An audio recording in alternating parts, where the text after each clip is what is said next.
Assalamualaikum warahmatullahi wabarakatuh. Alhamdulillah. Alhamdulillahirabbil alamin. Shalatu wassalamu ala Muhammadin wa ala alihi wa ashabihi ajma'in. Amma ba'd. Ibu-ibu, bapak-bapak, saudara-saudara jamaah salat Isya yang saya hormati, yang dirahmati Allah. Penuh rasa syukur pada malam hari ini kita sudah memasuki bulan Ramadan, bulan yang mulia, bulan yang penuh dengan ampunan, yang semoga kedatangannya kita tunggu-tunggu. Para sahabat, ketika kita bicara tentang bulan suci Ramadan ini, itu senantiasa menunggu-nunggu. Jadi kedatangannya, meskipun masih lama, itu sudah dirindukan kedatangannya. Bahkan sejak awal meninggalkan Ramadan, itu sudah rindu untuk hadir lagi, untuk menangi lagi kegiatan di bulan Ramadan.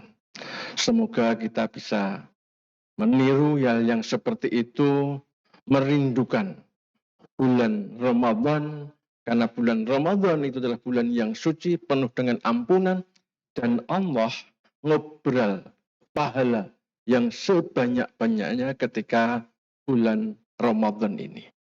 Jangan sampai ada di antara kita yang mengeluh ketika dikabari sudah masuk bulan Ramadan, itu wah kok andang cepat, meneh, ngelak lagi.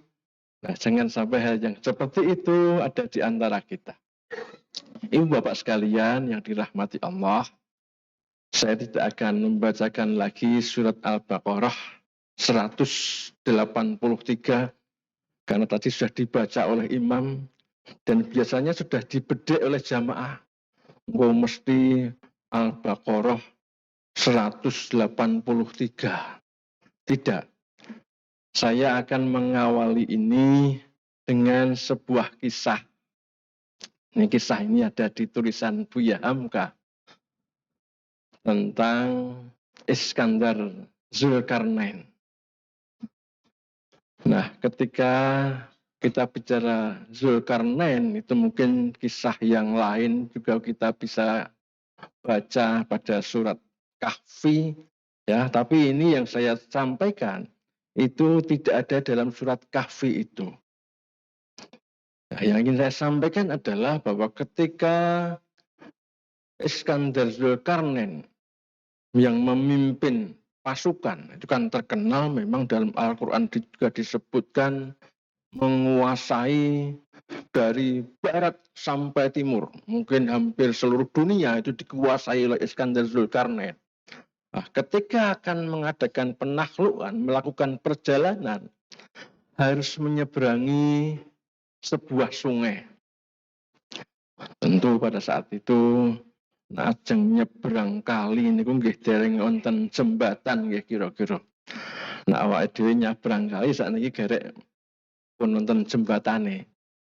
Nah, sebelum menyeberang, Iskandar Zulkarnain ini pesan kepada pasukannya. Nanti ketika menyeberang dan menginjak sesuatu, nanti supaya diambil.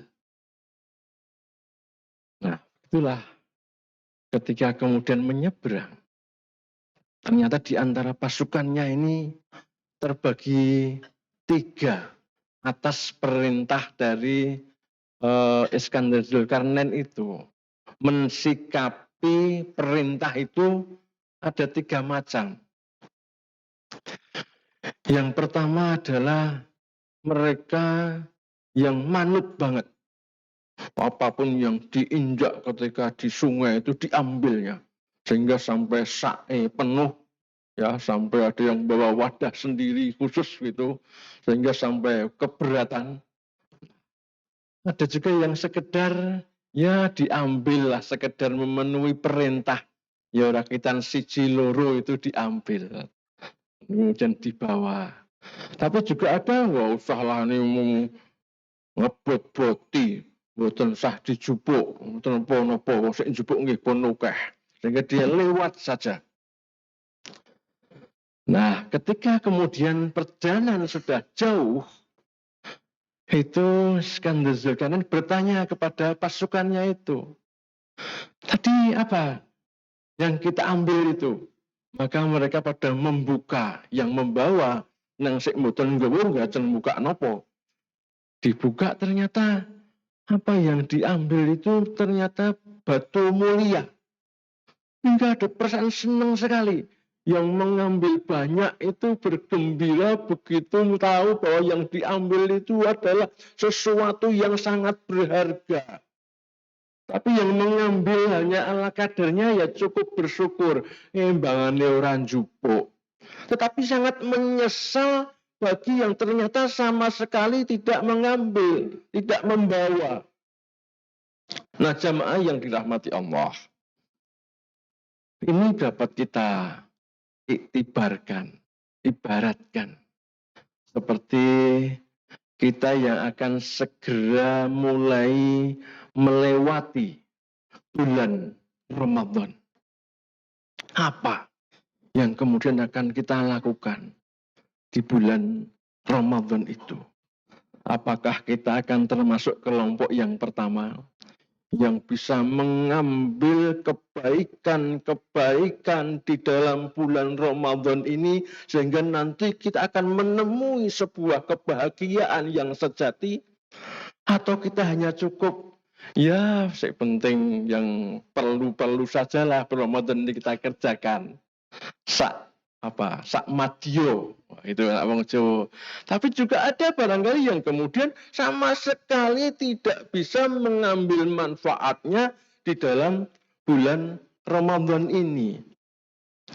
Jamaah yang dirahmati Allah, ada sebuah hadis Rasulullah Shallallahu Alaihi Wasallam bersabda, setiap amalan kebaikan yang dilakukan oleh manusia akan dilipat gandakan dengan 10 kebaikan yang semisal hingga 700 kali lipat. Maka Allah Subhanahu wa taala berfirman, kecuali amalan puasa. Amalan puasa tersebut adalah untukku. Aku sendiri yang akan membalasnya. Disebabkan dia, orang yang berpuasa itu, telah meninggalkan syahwat dan makanan karena aku.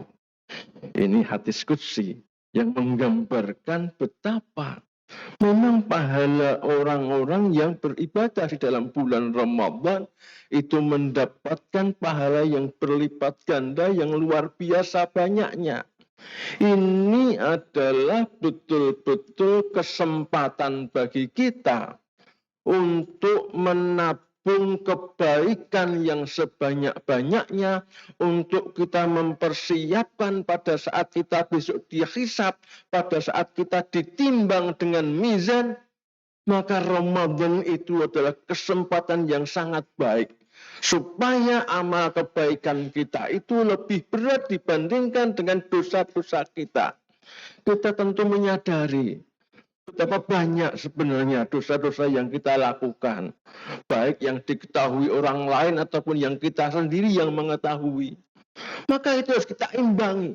Nah, bulan Ramadan ini adalah kesempatan untuk semakin banyak kita menambah-nambah tabungan kita, tabungan kebaikan, agar ketika besok kita sowan Gusti Allah, ketika kita bisa besok itu dimizan, dihisab, ditimbang, maka amal kebaikanlah yang lebih berat, sehingga Allah akan memasukkan kita ke dalam surganya.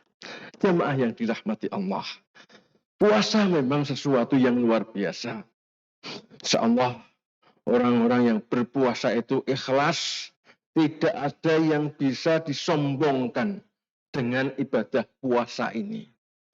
Dibandingkan dengan ibadah-ibadah yang lain, puasa ini adalah ibadah yang insya Allah ikhlas. Tidak bisa kita sombongkan. Mboten iso poso kok diumuk-umukke. Terus difoto, selfie sedang puasa hari pertama. Kemudian wajahnya dibuat lemes, ngantuk. Karena meskipun tidak dibuat seperti itu, memang wong poso difoto niku nggih ming elik, pucet, ngelentruk, ngantuk, maka tidak ada yang bisa kita sombongkan. Berbeda dengan ibadah-ibadah yang lain, mungkin zakat, mengundang wartawan, ibadah haji, umroh, banyak selfie-nya, sholat saja mungkin juga ada pamrih-pamrih yang lain. Tapi puasa ini insya Allah lah yang akan memberi pahala kepada kita sekalian. Dan Allah sudah menjanjikan bahwa akan ada pintu yang memang khusus untuk orang-orang yang berpuasa Ramadan. Pintu yang disebut dengan Ar-Rayyan. Ar-Rayyan itu baru akan ditutup ketika orang-orang berpuasa itu sudah masuk surga semuanya. Takoni, siapa lagi yang puasa? Mari masuk. Saya ya Allah, poso apa? Poso beduk. Ora kanggo. Pelatihan poso itu ya. Nah ini maka insya Allah kita mudah-mudahan yang ada di masjid ini mungkin juga yang mengikuti lewat saluran-saluran streaming, insya Allah termasuk orang-orang yang disediakan pintunya oleh Allah untuk masuk surga Ar-Rayyan. Demikian Bapak Ibu sekalian sebagai pembuka untuk bagaimana kita memperbanyak, menyelengi amal sebanyak-banyaknya selama 30 hari Ramadan ini. Mudah-mudahan apa yang kami sampaikan ada manfaatnya, kurang lebihnya mohon maaf. Assalamualaikum warahmatullahi wabarakatuh.